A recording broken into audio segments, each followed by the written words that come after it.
What is the dark secret behind ranch dressing? Dark. Ranch dressing was invented by a black man. You lie? A Nebraska native, Steve Henson. Okay. Steve Henson was a plumber by trade, and he moved to Alaska. Well, he was working in Alaska. Gotcha. And he had a crew. He's a plumber. What's the plumber. year?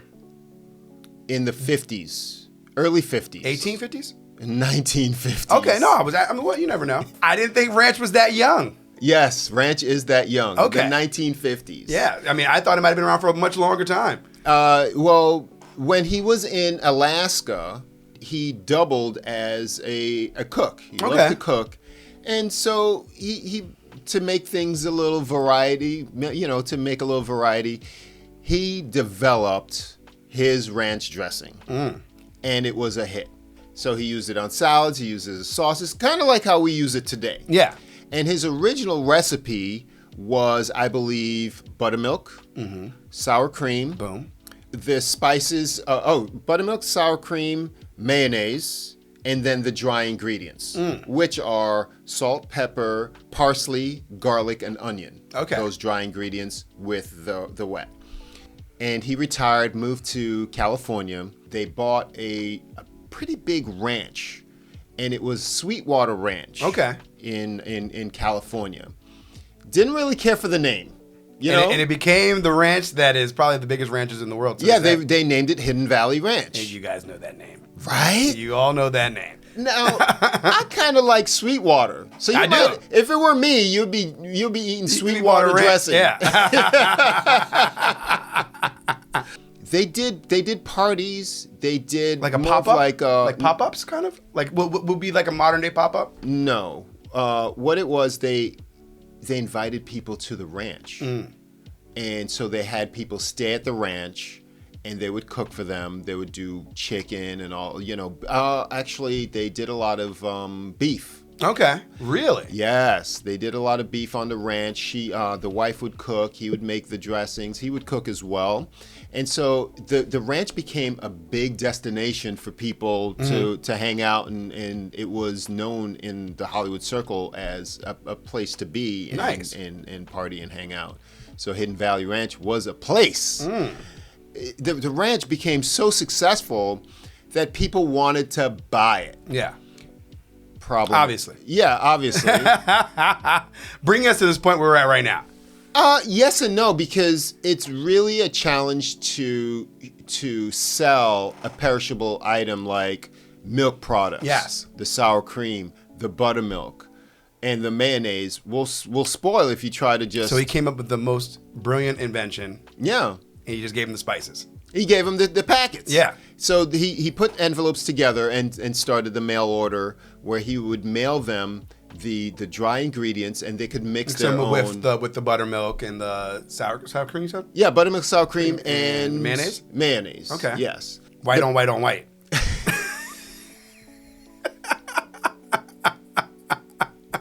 Okay. The packets, I believe, at the time sold for 75 cents a piece. Back in the, I think now we're up in to... the 50s, right? Yeah, I think we're in the 50s, 1954. That's kind of pricey for that time, I feel like.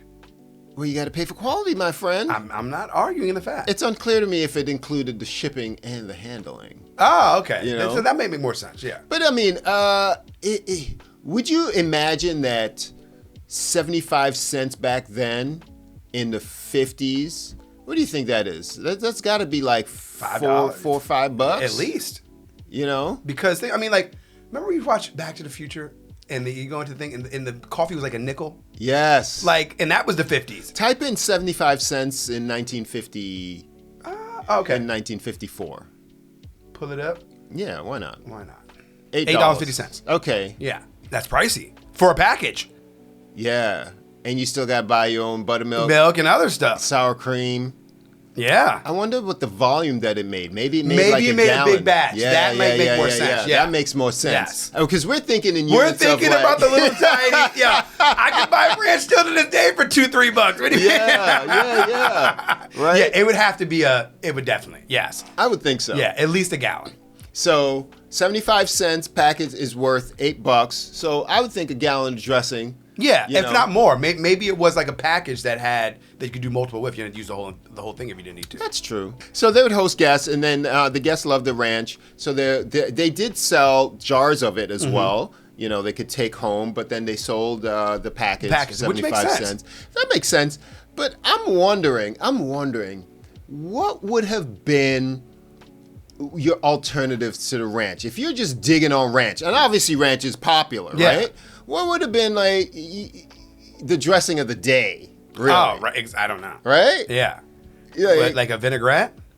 You would think. But I don't think vinaigrette, I mean, they probably were around. They definitely were, I'm sure. Yeah, they have vinegar forever. We've had olive oil and centuries. vinegar, yeah. So, the Italians brought that. We've been had that here for a long time. Near Santa Barbara, California, Hidden Valley, there is still to this day. Is the ranch still there? That I don't know, but I know that the Cold Spring Tavern has is still selling the original recipe. Ranch. Okay. The original ranch is still being sold there.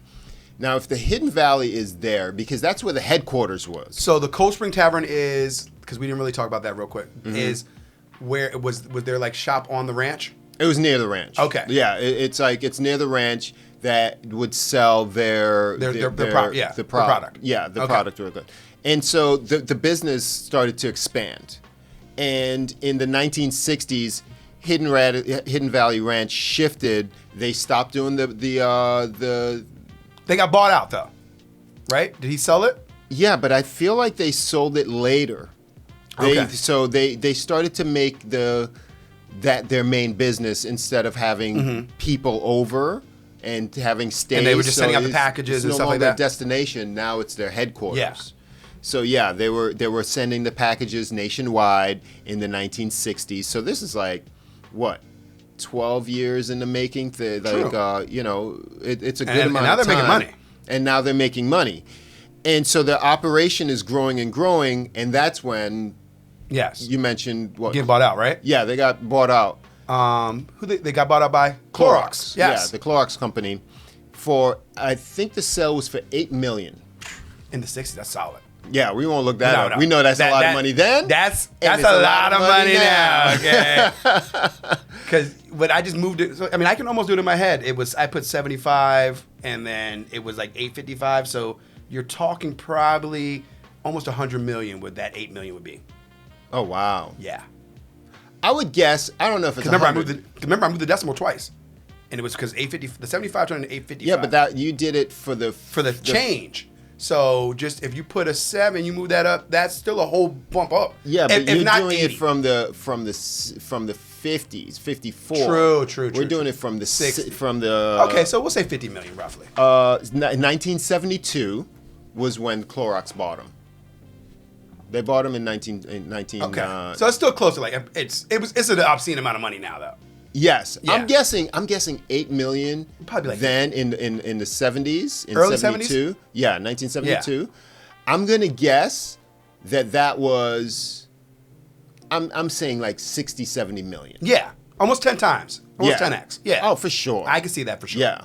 Good money. Yeah. Oh yeah. Retire again, sir. Yeah. and now Clorox has a bit of a problem. Okay. They have a hit ranch dressing that they really can't patent and protect. So they have the name Hidden Valley, very popular. And a lot of the ingredients are perishable. Yeah. So how do you A, distinguish, and B, have it shelf stable? So their scientists came up with changing a couple of the ingredients to shelf stable ingredients to be able to, instead of the buttermilk, you're doing more oils. Yeah. And so that's when they took it to the next level, was to be able to formulate a tasty dressing and dip to a shelf stable product. Boom. Now you're in all the stores. Now you can go grab the thing we were talking about earlier. The little normal size. The little 10 ounce. Yeah. The little 10 ounce 10 bottle. ounce, 14, 16. Yes, you know what I'm talking about. The beautiful Hidden Valley. I think it's like maybe like 8.5 ounces actually. The smaller one, yeah. Yeah. The thinner one, the little, yeah. Yeah. And then they get bigger from there. Now, do you take ranch on your wings? I'm a blue cheese guy, but I can do both. Yeah. I can do either or. You ever mix them? Oh yeah. That's the move. Oh yeah. Because ranch is naturally creamy and it doesn't have that where blue cheese can get bunchy. You know what I mean? Like that cheese, and then so when you kind of dip into it, you're like, there's no more dip.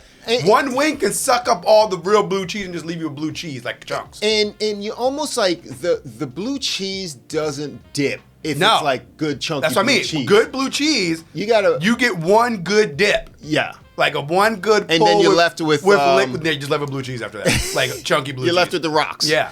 You gotta cut it up a little bit or mix it with the ranch.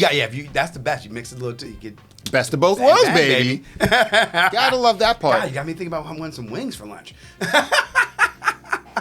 And how do you sell more ranch? You develop more ranch flavored things. So Cool Ranch Doritos. Cool Ranch Doritos, yes. So that was the Cool Ranch and the Dorito companies really merged together to develop that partnership. And that was in 1987. I can see that 100%. Yeah. Yeah. Because as a kid, I remember there was definitely Doritos, but in New York there was these things called Bravo chips. They are Doritos. They're the same thing. Okay. But Bravo, because you had both, and I forgot, but they were just like a. But I don't remember Cool Ranch until being a little bit older. I remember ranch being a potato chip. Yes. Yes, that was a good flavor. But I was like 4, like I was young when they brought out Cool Ranch, so it wasn't, you know what I mean. But they brought it out. You're a Dorito fan? I'm a nacho cheese fan. When it comes to Doritos, yes. Yes, that was the go-to. The staple. And for the chips, I was a sour cream and onion guy. Boom, sour cream and onion is the jam. That was a hit till they started doing a little cheddar, but the cheddar chips. Because they're only that's a Ruffles thing, right? Is it with the cheddar sour cream and onion? No, those are two different things. Like cheddar and then sour cream and onion, two different flavors. Okay. Yeah. Ruffles did it, but they did one with cheddar. Did it as well. That's too many flavors. Hey, that's what I'm saying. It was like I don't remember that. Put it that way. They turned the sour cream and onion and made it pink almost. I don't remember that. I think you're making that up. No, I'm telling you, it's there. I was a Ruffle man, though. I love Ruffle. Ruffle had for me, it was the sour cream and onion, and the original was banging, too. Yeah. The original is where you dip, dip your ranch or that's the solid. That's the chip. Pringles was like, you cannot dip Pringles. Pringles are breaking. I mean, they look good in the can. They're breaking in the can. They look good in the can, but yeah. The bottom of the can is broken. 100%. No question. 100%. There's no way you're getting that full sleeve without the particles and the dust on the bottom. Yeah. You tip that can up and that's how you get the rest of the Pringles. Got you. I was I would do the Pringles, but I was definitely Ruffles. The Ruffles. Lay's are great chips and they make great chips, but they aren't. You can't dip Lay's. They're almost like Pringles. They're going to fall apart in the dip. 100%. I didn't get into Lay's until they started making, I think they make a kettle. Yes. Yeah, they do make a kettle chip. That's when I could get on board with the Lay's. And those are harder. Those will work in dips, yeah. Those will work. You still don't want them to, though. You're still not thinking about it. You're not. No. A Ruffle is the best chip for a dip. Ruffles is what you bring into the party. Yeah. And now let's wrap it up with the ranch flavored products were like the staple. So now ranch starts to become the staple condiment in the 80s and 90s and takes off till then.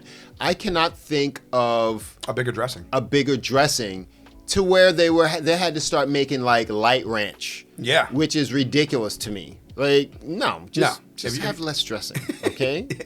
Light means you put less dressing. Right. Exactly. It's like, what are you going to be making it out of? Yeah. Stuff that's not good for you anyways. There you go. And now let me know what your favorite dressing. We're going to do a show on dressings. Okay. And so we're like a dressing draft. like a top 10 dressings. Okay. Yeah. And maybe go into the history. Maybe we'll do that. Yeah. So we'll do that coming up in a couple of shows. And let us know what your favorite dressing is, or if we missed any like tidbits about ranch that we Yeah, disseminate exactly. to the rest of the audience. Listen, reach out to me on Instagram. I'm at the Modern Waiter Podcast, or email me. I read all my emails. I reply to all my emails as long as they're tastefully done. I'm not crazy. Exactly. I'm themodernwaiter@gmail.com, and we do this for you each and every week. Give us a comment, give us a like. I'm Marvin Joseph, the Modern Waiter. I'm Danny DeVille, and subscribe, people. We will see you next time. Later. Money and the power, that's like bullets, jets, and gunpowder. They go together, dog. I'm telling you this right now. I want my chips and dip.